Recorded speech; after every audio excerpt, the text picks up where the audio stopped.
Okay, let's quickly see the right ventricle one more time. So the smooth part and the rough part. This is the smooth part, it is the outflow tract. This is the rough part or the inflow tract. So very closely take a look at the papillary muscle, the anterior papillary muscle here, and this one the posterior papillary muscle. These are the chordae tendinae, string like. They are attached to the apices of the papillary muscles. Okay, these are the trabeculae carneae. All these are the trabeculae carneae. So here we have the cusps, the anterior cusp, this one the anterior cusp, the posterior cusp and the septal cusp. These are the commissures: anteroseptal commissure, antero-posterior commissure. This is the posteroseptal commissure. The junctions, basically these are the junctions. Okay, so this is, truly speaking, this is double anterior papillary muscle. The anterior papillary muscle is attached to the sternocostal surface and the posterior papillary muscle is attached to the diaphragmatic surface. This is double anterior papillary muscle, you can call it. Here is the another specimen where we have the here, let's look at this one. This is the anterior papillary muscle, very clear anterior papillary muscle. Here is the posterior papillary muscle. This is the septotrabecular band, or the moderator band, septomarginal trabeculae. Okay, septomarginal trabeculae, the cusps, chordae, papillary muscles, the smooth part. Now talking about the smooth part or the outflow part, this is the outflow part or the infundibulum of the right ventricle. So over here we have this pulmonary trunk that becomes continuous with the infundibulum. So when we cut open this pulmonary trunk, we see the valve of the pulmonary trunk. These are the valves of the pulmonary trunk. Okay, so the valves, semilunar valves, they are, you can see 3 semilunar valves. So they oppose like this in order to close it. So these are the semilunar valves. So above the semilunar valves we have the pulmonary sinus. This is the pulmonary sinus. So this is the right ventricle. Now let's go to the left ventricle. Let's go to our specimen. So we have opened up the right ventricle. Now let's go open up the left ventricle. So here is the left ventricle. So making an incision here. So one thing you have to realize here, the wall of the left ventricle is much thicker. It is 3 times thicker than that of the right ventricle. The proportion of thickness between the right ventricular wall and the left ventricular wall is 1:3. That means the wall of the left ventricle is much thicker. You can very much appreciate it here. So this area is the interventricular septum. Okay, see the thickness of the ventricle, that is wall of the ventricle. See, this is so thick, but see the thickness of the right ventricle, it is thin. So the thickness of right ventricular wall is 3 times more.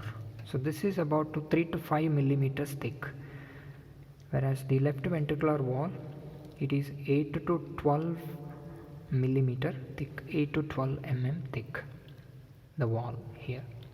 And the outline of the right ventricle is only semilunar, and that of the left ventricle is circular. So I hope you have seen this picture where the outline of the left ventricle is shown like this, so it is somewhat circular, whereas that of the right ventricle is this, so it is semi-lunar in outline. The right ventricle is semi-lunar, left ventricle is circular in outline. That means the interventricular septum between the right and left ventricles, they project into the right ventricle. So here is right ventricle semi-lunar in shape, the left ventricle is somewhat circular. And also remember the thickness of the wall. So left ventricle has got a much thicker wall compared to that of the right ventricle. The features inside the left ventricle is very similar to that of the right ventricle. Okay, so I'll tell you the differences here. So the parts of a right ventricle is similar. It has got a rough part and a smooth part. So the rough part is the inflow part and the smooth part is the outflow part. So the left ventricle has got a rough part. The rough part is inflow part, that is called the trabeculae carneae, just like in the right ventricle. This area is the trabeculae carneae. And then we have the what do you call the smooth part. The smooth part is the outflow part. Okay, the outflow part here is smooth on the inside and it becomes continuous with the ascending aorta. This is the ascending aorta. So the ascending aorta becomes continuous with the smooth outflow part of the left ventricle. So what are the features on the inside of the left ventricle? Let's find out. So let's open up this a little more. So the rougher part of the left ventricle has got a similar arrangement like that of the right ventricle. So here we have trabeculae carneae. The trabeculae carneae here, they also have the ridges, bridges and pillars. The pillars of the left ventricle are the papillary muscles. Here there are two papillary muscles, because just like the right ventricle sometimes has a third additional septal papillary muscle. So the papillary muscles of the left ventricle are these two. This one, the posterior papillary muscle, see it is much thicker than that of right ventricle, and this is the anterior papillary muscle. So how you identify? The anterior papillary muscle is attached to the sternocostal surface, this one, and the posterior papillary muscle, this one, this is attached to the diaphragmatic surface. Okay, so posterior papillary and the anterior papillary muscle. So these are the papillary muscles. So the papillary muscles, they give attachment to the chordae tendineae. As you can see, all these are the chordae tendineae here. Okay. So the rough part, trabeculae carneae, in addition to trabeculae carneae, the rough part also consists of the opening that leads to the left atrium. This is the left atrium here. Let's open up the left atrium also, so that we can see the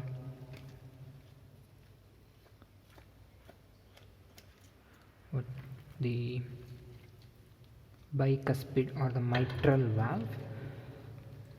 This is a blood clot. Okay, so we have opened up which chamber? The left atrium. So here is the left atrium, so I have opened it. So here we see the bicuspid orifice. So here are the two cusps, the anterior cusp and the posterior cusp. So anatomical position, this is anterior cusp, this is the posterior cusp. So this will open into the left ventricle. Okay, right, let's see more details of this specimen.